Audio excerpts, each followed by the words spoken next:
WJBF is a legacy station for a reason. We've had so many talented on-air personalities here over 70 years. Some you may remember, some you may not. I couldn't possibly name all of them, but here are a few I caught up with. WJBF's first newscast aired November 23, 1953, just days before Thanksgiving. It was the first television news broadcast in the CSRA. One of the very first on-air personalities at WJBF was Jim Davis. Jim Davis, who was like our Walter Cronkite. He was in that Walter Cronkite mold where if he said it, if Jim said it, then you were going to believe it. Former sports anchor Stan Birdie never got to work with Davis, but says he respected his work. Worked a little bit with him, and I was very young, so of course, I was just very eager to learn, and he was such a great teacher. He was very believable and warm and personable, and he struck me as being that kind of an individual that you could be best friends with. Davis began as a radio announcer before becoming a television anchor for 35 years. During some of that time, he was also a news director. He retired in 1986 and passed away in 2013 at the age of 88. But during his time at WJBF, he made a big change. After 20 years of only Caucasian anchors and reporters, in 1971, he hired Frank Thomas, the first African-American reporter at WJBF. He said, "I like the way you sound. When can you come to work?" For 10 years, Frank, who grew up in Beach Island, South Carolina, covered local stories. He said being the CSRA's first African-American reporter wasn't always easy. These kids said, "Take my picture, take my picture." And so apparently they figured I had not taken that picture, so they yelled out, "Take my picture," and they used the N-word. So I said to myself, I said, now, here I am. I started not to come back south. Here I am going through this. But Frank had his fans too. And then I'm walking along with my camera and my stuff to the car, and I meet these two older white people, a husband and wife, I assume. And they looked at me and they said, "Frank Thomas, we love you. We watch you all the time." Frank Thomas left WJBF in 1981 to take on a job in local government as the executive director of the Human Relations Commission, where he stayed for nearly 30 years. He looks back on his time at WJBF with fondness. I think it was a wonderful experience. I got to know a lot of people. A lot of people got to know me, and there are so many people of goodwill at that time in this area. I mean, not just wherever you would go. I mean, people just would love me, and a lot of them were white. One of the most beloved on-air personalities in WJBF history is former chief meteorologist George Myers. He inspired kids all over the CSRA, and so many looked up to him. Former anchor and former mayor of Augusta, Bob Young, reflects on his time working with George. Who doesn't remember George said it would, huh? Get your umbrella. George is a joy to work for. He was not, from my perspective, he was not the most social person in the newsroom. He liked to stay in the weather center, and he had his own thing that he did there. For 35 years until he retired in 2020, George Myers was known for his accuracy. He had a calm demeanor no matter how bad the weather. Viewers always knew they could trust him. He also covered huge weather events like Hurricane Hugo in 1989 and the Superstorm of 1993. George was just the master of the weather. There was nothing that was unflappable, and some of the cliches he used to describe it, like frogs strangling rain and things like that. Who can forget those George Myers isms? Kathy Marks had the pleasure of working with George Myers. She was popular evening anchor in the 1980s. She started at WJBF as an intern, working her way up to earn a chair at the anchor desk. I knew what I wanted to be when I was a senior in high school. We had senior day, career day, and I dressed up as a news reporter. Kathy says WJBF was a huge part of her identity at the time. She let the viewers in on some big moments in her personal life as if they were family. Even my wedding was televised. When I got married, they showed a clip of that, and they showed a clip of my babies. Kathy says she was very eager when she first started, and sometimes it got her into trouble. Was sent by my news director to go cover a hurricane one time, and at the time I didn't realize how dangerous that was. So my photographer and I, we load up, we got the assignment that day, we load up, we go chasing this hurricane, and luckily we ran out of gas right below Morehead City. And it was even difficult to stand up. You know, the winds were so bad. And so we ran out of gas, and some man going to the power plant, you know, pulled over and picked us up and took us to a house until, you know, we could find gas. And if that hadn't happened, we would have driven right into the hurricane. In 1991, Kathy left news behind and went into marketing work. That was right after Andrea Arsenault-Coleman began her anchoring job at WJBF. She became popular very quickly. Augusta loved her, and the feeling was mutual. There was a community that was just willing to receive you. Andrea said she felt like the work she was doing was making an impact in the community. But there, you really did feel like whatever report you were giving, whatever community you were interacting with, you know, whatever person you may be speaking on behalf of, that it really did make a difference. One, that people were tuning in, and then that the news mattered. After a year and a half, she left Augusta to take on an anchor position at CNN. She is now the vice president of news at iHeartRadio Black Information Network. One of our most memorable anchors started behind the scenes before being on the air. One of our assignment editors, I forget his name. Well, no, I do remember his name. His name was Bob Young. He went on to become mayor. Bob Young was introduced to broadcast journalism working part-time in radio as a student at Thompson High School. He went on to develop that interest into a career. When I went off in the Air Force, I was with the radio and TV network.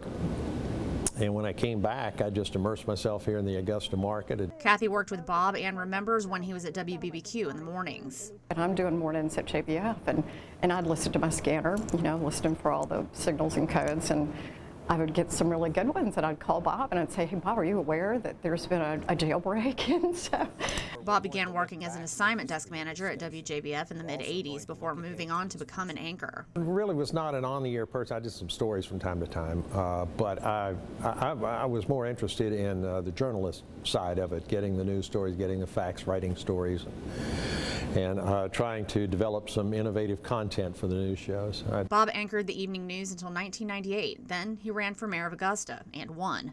Now he enjoys film acting, writing history books, and taking journalism classes at Augusta University. One of our most popular current reporters, and the one that has been at WJBF the longest, is George Escala. He came to Augusta from Minnesota in 1986, and while we know him as a reporter, he used to fill in an unlikely position. Okay, and he was hilarious. He was a reporter, but he would fill in on weather, and his weather reports were so fun and exciting to watch because you never knew where he was going to take you next. Now George Escala works the Augusta government beat, but when he first started here, he covered the CSRA's outer-lying counties. He quickly came up with a new weekly segment that aired every Friday. It was so popular that he still does it 37 years later. The Out There Somewhere Zone. In the years George Escala has been at WJBF, he's made some good friends along the way. George Escala got here the year after I got here, and George and I were fast friends when we were single, and we would go out on Friday nights. Stan Birdie was sports director at WJBF from 1985 until 1994. He was drawn to Augusta in part because of the Masters tournament. The year after he got here, he covered Jack Nicklaus's historic Green Jacket win, something he's never forgotten. I mean, I guess he sensed this was the last time. This might be the last Green Jacket that I win in my last major, and I called him on that, and it made for a funny moment then. Stan said he had some great times at WJBF and remembers with humor being sent to the Braves spring training on a pitiful budget. But we had to do that whole trip. We had to do 7 days on $400. So we were, you can imagine some of the places we stayed, we were, you know, $50 a night. Stan is credited with starting a major local high school sports segment that we still put on today. All Friday night when I got here was maybe 1 or 2 games was being covered every week. This is up until the time I got here. And then we went from that 1 or 2 games to 10 games, and then 20 games, and then 30 games.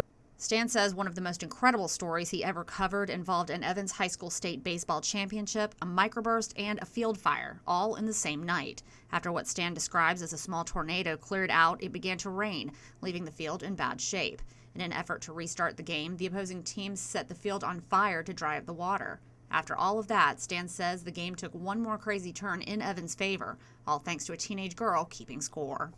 So she ran up to the umpire, and she went to Terry Holder. They went to the umpire. They had a conference on around home plate, and after about 5 minutes, the umpire said he batted out of order. Take those runs off the board. And you can't think of WJBF's on-air personalities without thinking of the reigning queen of morning news, Mary Morrison. Like many others, she too started her career in radio, but in Birmingham, Alabama. Her family moved to Vidalia, Georgia at one point, but then her husband's job eventually landed them in Augusta. She says she watched WJBF while they lived in Vidalia and had a bit of a premonition. We were living in Vidalia, and I used to watch Channel 6 religiously on cable. I love the station, I love the people, and I had a very strong feeling that I would work there one day. Mary's first day at WJBF was in March of 1988, and she says the morning show looked a lot different than it does now. When I first started, we were doing just news briefs, 2 or 3 minute newscasts 4 times a morning, and ultimately evolved into the 2.5 hours that it is today. Many credit Mary for building Good Morning Augusta and the noon show to what it is today, though she is very humble about it. That's very flattering, but the truth is it takes a team to put together a good newscast. And I've been blessed over the years. I've learned from some of the very best people in the business. When you, our viewers, turn on your TVs during our most watched newscast of the day, the 6 p.m. news, you've seen two faces for more than 25 years, Jenny Montgomery and Brad Means. Jenny started out as an editor, then had her own hair and makeup segment on The Noon Show before taking her seat at the anchor desk with Bob Young in 1997. She's a huge part of the community, showing up to events and being a part of our Giving Your Best initiative. Bob tells me he has a great deal of respect for Montgomery and all women in television news industry who are held to a different standard than men. I really respected those women who stepped forward like Jenny and sat on the desk and put themselves in the line of fire. Because you know, the person watching on TV at home has got something to say about their hair, their appearance, the dress they're wearing, the way they talk or something, not in the same context as the guy who looks pretty bland in a dark suit. Brad Means, who took over when Bob became mayor, has been a friendly and jovial personality that is loved by WJBF viewers. He's the face teachers see when they are surprised by winning the Golden Apple Award.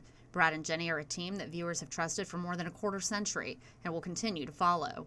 Evening anchor Dee Griffin has been with WJBF on and off for about 28 years. She works to empower women each month with Women to Watch. When it comes to why these anchors stay with WJBF for so long, the overall response continues to be family and community. Well, I feel like I was embraced by the CSRA community. I'm grateful for that. And it's just fun. It's like family. You know, we helped each other. We did. It was great. We were a family back then. You were appreciated as an individual. You felt that your work had worth, and it was a place you wanted to stay. Oh, the community.